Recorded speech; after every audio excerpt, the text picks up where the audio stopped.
Vadodara SSG હોસ્પિટલના staff બન્યો આળસુ। મોંઘી દાટ દવાના બોક્સ તો ઉપરના માળેથી ફેંક્યા। કર્મીઓએ બોટલો અને દવાના બોક્સ સીડી પરથી ફેંક્યા। રાજ્ય સરકાર દ્વારા ગરીબોને સારી સારવાર મળે અને સારી દવાઓ મળે તે માટે કરોડો રૂપિયા ખર્ચ કરવામાં આવે છે, પરંતુ સરકારી હોસ્પિટલમાં ગરીબ દર્દીઓ માટે આવતી દવાઓની તંત્રના વહીવટકર્તાઓ કે વિવિધ કામગીરી માટે કામ કરતા ઇજારેદારોની કોઈ કિંમત જ નથી। વડોદરાની સયાજી હોસ્પિટલમાં આવા જ એક ઇજારેદારના માણસો દ્વારા સરકારમાંથી સયાજી હોસ્પિટલના આવેલી દવાઓ માટે કેવી બેદરકારી રાખે છે તે કેમેરામાં કેદ થઈ। ગુજરાત સરકાર દ્વારા આપવામાં આવતી દવાઓ, ઇન્જેક્શન અને દર્દીને ચઢાવવામાં આવતી બોટલ સયાજી હોસ્પિટલ ખાતે મેડિકલ સ્ટોરમાં મૂકવામાં આવે છે અને ત્યારબાદ અલગ અલગ વોર્ડમાં મોકલવામાં આવે છે। ત્યારે આજે સયાજી હોસ્પિટલના મેડિકલ સ્ટોરમાંથી એજન્સીના કર્મચારીઓ દ્વારા પહેલા માળેથી દવાઓ ભરેલા બોક્સ નીચે ફેંકાતા દ્રશ્યો કેમેરામાં કેદ થયા। કેટલાક બોક્સ ફાટી જતા બોટલો સહિતની દવાઓ વેરણચીરણ થઈ ગઈ। આ અંગે હાજર સુપરવાઇઝરને સવાલો કરતા તે સ્થળેથી ભાગી છૂટ્યા। જ્યારે કર્મચારીઓને કારણ પૂછવામાં આવ્યું ત્યારે દવાઓ ભારે હોવાથી ન ઉચકાય તો બોક્સ ફેંકવા પડે, લિફ્ટ મુકાવી દો તો નીચે નહીં ફેંકીએ તેવો જવાબ આપવામાં આવ્યો। સુરતમાં પોલીસે આરોપીઓનું જાહેરમાં સરઘસ કાઢ્યું। 2 લાખની માંગ હતી ખંડણી। ખંડણીખોરનું જાહેરમાં સરઘસ કાઢીને પોલીસે પાઠ ભણાવ્યો। સુરતના ઉધનામાં હાથમાં બિયર લઈ જાહેરમાં યુવકને માર મારી રૂપિયા 2 લાખની ખંડણી માંગનાર આરોપીઓને પોલીસે શાન ઠેકાણે પાડી દીધી। સ્કોર્પિયો કાર લઈ જાહેરમાં ગુંડાગીરી કરી આતંક ફેલાવનારને પોલીસે બરાબરનો પાઠ ભણાવ્યો। આ આરોપીઓએ પોતાના જ મિત્રને માર મારી રૂપિયા 2 લાખની ખંડણી માંગી હતી। અગાઉ હત્યાના કેસમાં ફરિયાદીને ધમકી આપવાના ગુનામાં આરોપી જેલવાસમાં હતો। જેલવાસ દરમિયાન મિત્ર પપ્પુ મળવા ન આવતા તેના ઘરે જઈ હોબાળો કર્યો। એટલું જ નહીં, પોતાના અન્ય 5 સાગરીતો સાથે મળી યુવકને માર મારી ખંડણી માંગી હતી। લાજપોર જેલમાં મળવા કેમ નથી આવ્યો, મારે 2 લાખ ખર્ચ થયો છે તેમ કહીને ધમકી આપી। વાયરલ વિડીયો બાદ પોલીસે 4 આરોપીઓની ધરપકડ કરી સરઘસ કાઢી પાઠ ભણાવ્યો હતો। જૂનાગઢમાં સ્વામીને માર મારવાની ઘટનામાં જમીન વિવાદ આવ્યો સામે। જૂનાગઢના ઝાલણસર ગામે આવેલ ધામ ગુરુકુળના સંચાલક સ્વામી વિજય પ્રકાશ દાસને 5થી વધુ ઈસમોએ ઢોર માર મારી વિડીયો વાયરલ કર્યો। જો કે હાલ આ બનાવમાં જમીન પ્રકરણ સામે આવ્યું છે। સરકારના સ્કૂલ પ્રોજેક્ટને સાકાર કરવા ગાંધીનગર પાસે જમીન રખાઈ હતી, જેમાં જયસ્વીન માઢક અને જય મોલિયા નામના 2 શખ્સોએ કોઈ મહિલાના નામની જમીનને પોતાની જમીન બતાવી 50,51,000 જેટલી રકમની ઉચાપત કરી હતી। વધુ પૈસાની ઉઘરાણી કરાતા ગુરુકુળના સંચાલક સ્વામી વિજય પ્રકાશ દાસે રકમ આપવાની ના પાડતા આ શખ્સોએ ઉચાપત કરેલી રકમ પાછી આપવાની ના પાડે એ માટે સ્વામી વિજય પ્રકાશ દાસ પર ખૂની હુમલો કર્યો હતો, જેની સ્વામી વિજય પ્રકાશ દાસે પોલીસ ફરિયાદ નોંધાવતા સમગ્ર મામલે પોલીસ ફરિયાદ હાથ ધરી છે। મહેસાણા સિટી બસને લઈને ફરી એક વખત વિવાદ સર્જાયો છે। વિપક્ષનો આરોપ છે કે જીપીએસ સિસ્ટમ બંધ છે તો બસના ડિસ્પ્લે બોર્ડ પણ બંધ હાલતમાં છે। પાલિકામાં વિપક્ષ નેતા કમલેશ સુતરિયાનું કહેવું છે કે શહેરમાં હાલ 5 સિટી બસ બંધ હાલતમાં છે। કેટલીક બસમાં ટાયર જ નથી તો સેવા કેવી રીતે ચાલતી હશે। વિપક્ષનો આરોપ છે કે એજન્સીએ પાલિકાની શરતો ભંગ કરી છે। બસમાં જીપીએસ ટ્રેકિંગ સિસ્ટમ બંધ છે, ડિસ્પ્લે બોર્ડ બંધ હાલતમાં છે, આ સહિત 7 જેટલી શરતોનો ભંગ થયો છે। વિપક્ષ નેતાએ ચીમકી ઉચ્ચારી છે કે જો તપાસ કરી પગલાં નહીં લેવાય તો હાઈકોર્ટમાં અરજી કરવી પડશે। આ તરફ પાલિકા ચીફ ઓફિસર સબ સલામતના દાવા પોકારી રહ્યા છે। તેમનું કહેવું છે કે છેલ્લા 2 થી 3 મહિનામાં કેટલીક ફરિયાદો મળી હતી, જેને લઈ એજન્સીને પેનલ્ટી ફટકારવામાં આવી હતી। ઉપરાંત ઇજારેદારોને બોલાવી ટકોર પણ કરવામાં આવી છે। જોકે સવાલ તો એ પણ છે કે જો એજન્સી સિટી બસ ચલાવી નથી શકતી પછી કેમ બદલવામાં નથી આવતી। સમસ્યા જે પણ હોય, મુશ્કેલી તો આખરે મહેસાણાની જનતાને પડી રહી છે। ગુજરાતમાં લોકસભાની ચૂંટણીના પરિણામની તૈયારીઓને આખરી ઓપ। દેશભરના લોકો 4 જૂનની રાહ જોઈ રહ્યા છે। લોકસભા ચૂંટણીના પરિણામ માટે તંત્ર સજ્જ છે, તૈયારીઓને આખરી ઓપ આપી દેવાયો છે। ત્યારે અમદાવાદમાં મતગણતરી માટે તૈયારીઓને આખરી ઓપ અપાયો। ગુજરાત કોલેજ, એલડી એન્જિનિયરિંગ કોલેજમાં તૈયારી કરાઈ। બંને સેન્ટર પર પોલીસ બંદોબસ્ત ગોઠવાયો। ગેટ પર મેટલ ડિટેક્ટર મુકાયા। ગેટથી સ્ટ્રોંગ રૂમ સુધી ચાપતો બંદોબસ્ત કરાયો। અમદાવાદ પૂર્વ બેઠકની ગણતરી એલડી એન્જિનિયરિંગ કોલેજમાં તો અમદાવાદ પશ્ચિમ બેઠકની ગણતરી ગુજરાત કોલેજના મતગણતરી કેન્દ્રમાં થશે। આ તરફ વલસાડ ડાંગ લોકસભા બેઠકની ચૂંટણીની મતગણતરીની તૈયારીઓને આખરી ઓપ અપાયો। વલસાડ ડાંગ લોકસભા બેઠક પર કુલ 24 રાઉન્ડમાં મતગણતરી હાથ ધરવામાં આવશે। પ્રત્યેક રાઉન્ડમાં 14 ટેબલની વ્યવસ્થા કરવામાં આવી છે। સરકારી એન્જિનિયરિંગ કોલેજમાં મતગણતરી હાથ ધરાશે। મતગણતરી મથક પર 3 લેયરમાં સુરક્ષા બંદોબસ્ત ગોઠવવામાં આવ્યો છે। ગરમીના કારણે મતગણતરી કેન્દ્ર પર પાણી સહિતની જરૂરી સુવિધાઓ અને એમ્બ્યુલન્સની પણ વ્યવસ્થા કરવામાં આવી છે। વલસાડ જિલ્લા કલેક્ટરે મતગણતરી પ્રક્રિયાની તૈયારીઓની સમીક્ષા કરી। મતગણતરી પ્રક્રિયા સામાન્ય લોકો પણ લાઈવ નિહાળી શકે તે માટે પણ તંત્ર દ્વારા વિશેષ વ્યવસ્થા કરવામાં આવી છે। ભાવનગરમાં ભગવાન જગન્નાથજીની રથયાત્રાને લઈને તૈયારીઓનો ધમધમાટ શરૂ। ભગવાન જગન્નાથજીની રથયાત્રાને લઈને તપાસનો ધમધમાટ શરૂ થઈ ગયો છે। નાથની શહેરમાં પધરામણી કરવા ભાવનગરમાં આજે સાધુ સંતો અને રાજકીય આગેવાનોની ઉપસ્થિતિ રહી. ધ્વજારોહણ અને રથયાત્રા કાર્યાલય ઉદ્ઘાટન સાથે રથયાત્રાની તૈયારીઓને વેગ અપાયો. ભાવનગર શહેરના પરિમલ ચોક વિસ્તારમાં રથયાત્રા કાર્યાલયને સાધુ સંતોના હસ્તે ખુલ્લું મૂકવામાં આવ્યું. ભાવનગરમાં ભગવાન જગન્નાથજીની 17 કિલોમીટર લાંબી 39મી રથયાત્રા આગામી 7મી જુલાઈના રોજ નીકળવાની છે.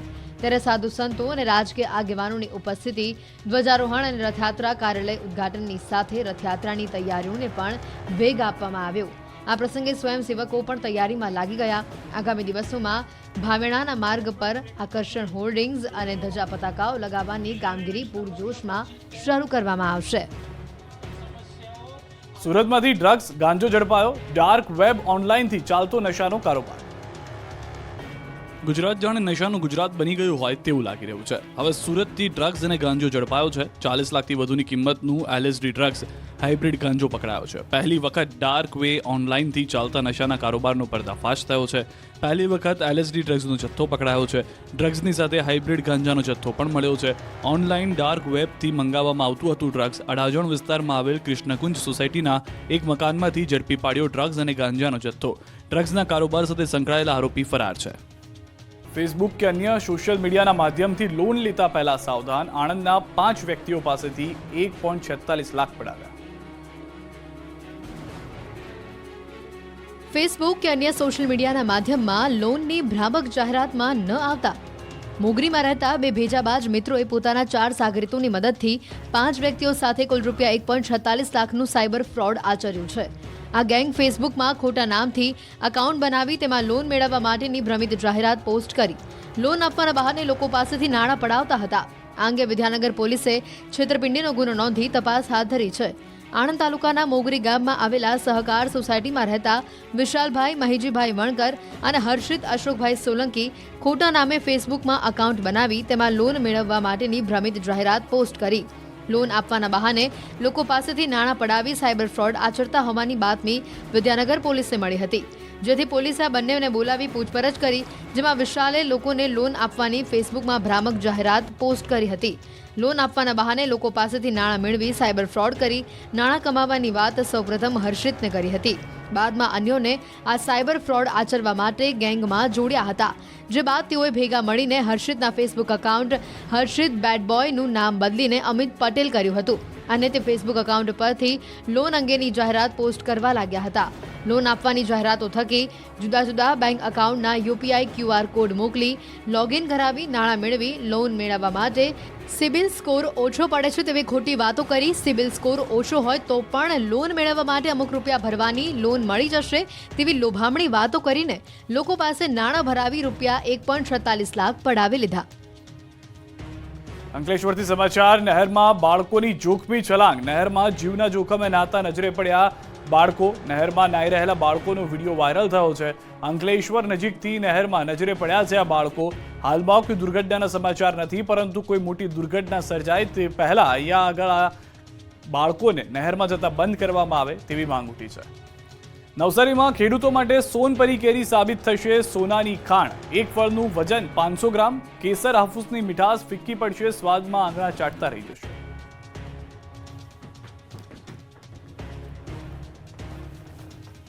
કેસર અને હાફૂસ કેરી વાતાવરણ સામે ટકી ન શકી એવી નબળી સ્થિતિ બની રહી છે. ત્યારે તેની સામે નવસારી કૃષિ યુનિવર્સિટી દ્વારા સંશોધન થકી વિકસાવેલી સોનપરી વાતાવરણ સામે તેની ટકાઉ શક્તિ અને મીઠાશને કારણે ખેડૂતોની વાડીઓમાં સ્થાન પામી રહી છે.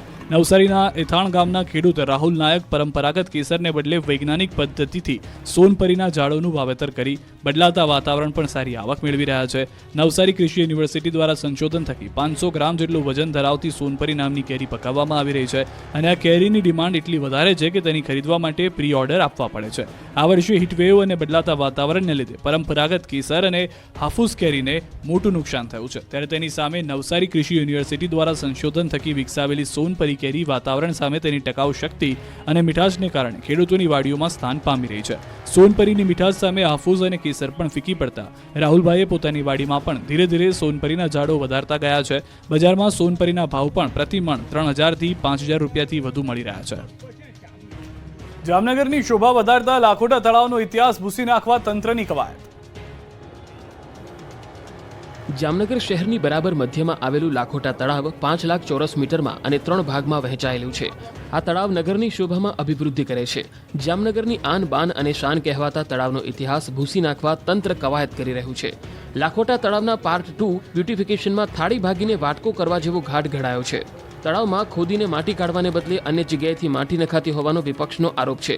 વિકાસને બદલે વિનાશ કરાતો હોવાનો વિપક્ષનો દાવો છે. વિપક્ષી નેતા અને કોર્પોરેટરો ચાલુ સાઇટ પર પહોંચ્યા અને વિરોધ વ્યક્ત કર્યો.